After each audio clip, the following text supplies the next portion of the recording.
Hey, good morning, good morning, good morning. This is Pastor Eric Brown with Daily Manna for your soul. Happy Friday to you. I pray the Lord is blessing you real good right now. Look, just want to bring you a word of encouragement, something to help you along your way.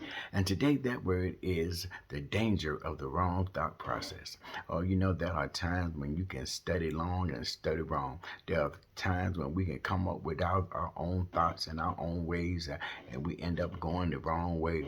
That's why, as believers, we need to understand that we need to take captive of every thought and bring it into the obedience of Jesus Christ. That's why we need to understand that God's ways are not our ways and His thoughts are not our thoughts.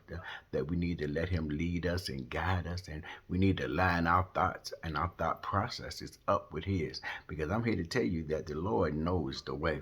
Oh, He knows the way He wants to take you. He knows the thoughts and plans He has for you, the thoughts and plans to bring you to an expected end and not to your evil, but to bring you to a place of victory in Him. I'm reminded of the man Naaman over there in 2 Kings chapter 5. The Bible lets us know that Naaman was a great general. He was a great warrior, a mighty man of valor. He was well thought of, but there is a but in his story.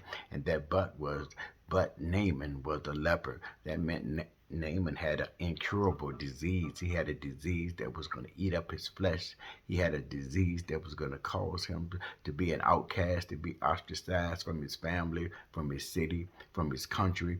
It was a disease that was going to take everything he had from him. But there was a little girl in his house. She was a little slave girl from a place called Samaria, and she was reminded that in her country there was a prophet by the name of Elisha, and that prophet could get a hold of God, and that prophet could pray for Naaman, and Naaman could be healed of that leprosy if only he was there. Or can I tell you, Naaman got word of that, and he made plans to go down to Samaria. He took letters from his king to the king of Samaria and demanded his healing.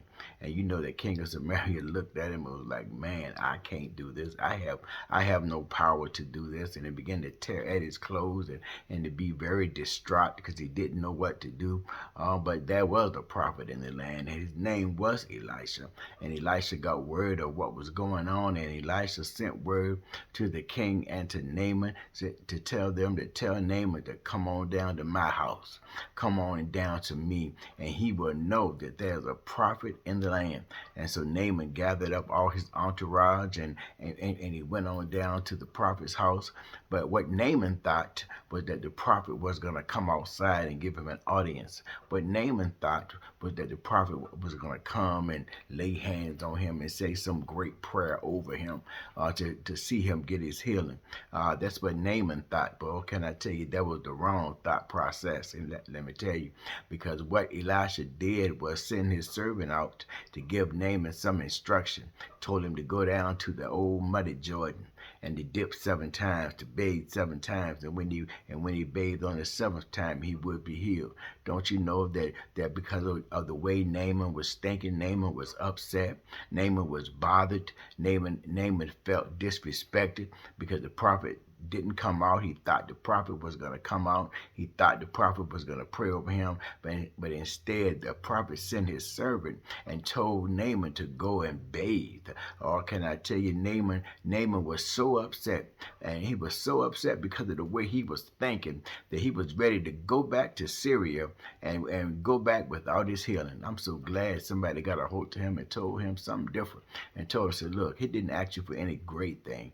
If he had asked you for something great, you would have done it. He asked you for a simple thing. Won't you go ahead and try that? You ain't got nothing to lose." And sure enough, Naaman went on down to that old muddy Jordan, even though he knew there were rivers in Damascus and in Syria that were much cleaner, much better than this Jordan. But Jordan was where he was sent. Even no matter what he thought, Jordan was where the prophet sent him. And don't you know, he went in that water and he dipped 7 times, and on the 7th time his skin came up to looking brand new like a baby's skin, and he was completely healed.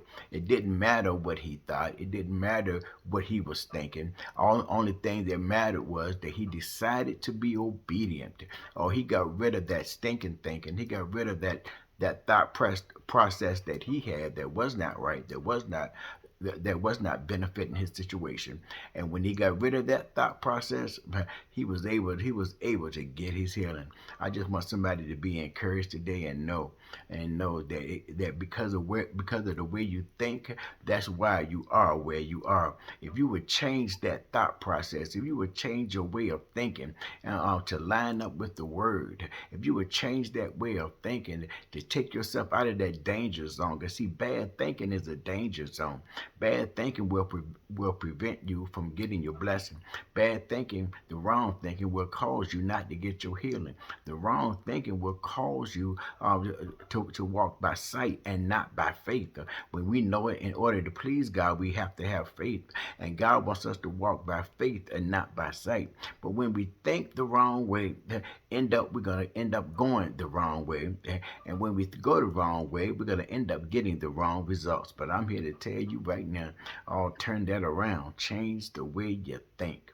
If you begin to line your thoughts up with the thoughts of God, I'm here to tell you God's going to lead you to a victory. Or when you change the way you think, you're going to change the way you live. And when you change the way you live, you're going to be able to see God's hand moving all over your life, all through your life, to do just what he said that he would do. Look, I want you to have a blessed day. Be encouraged today. Keep on thinking like God is thinking. Line your thoughts up with him, and you're going to be all right. Look, you have an awesome day. You be blessed of the Lord. Peace.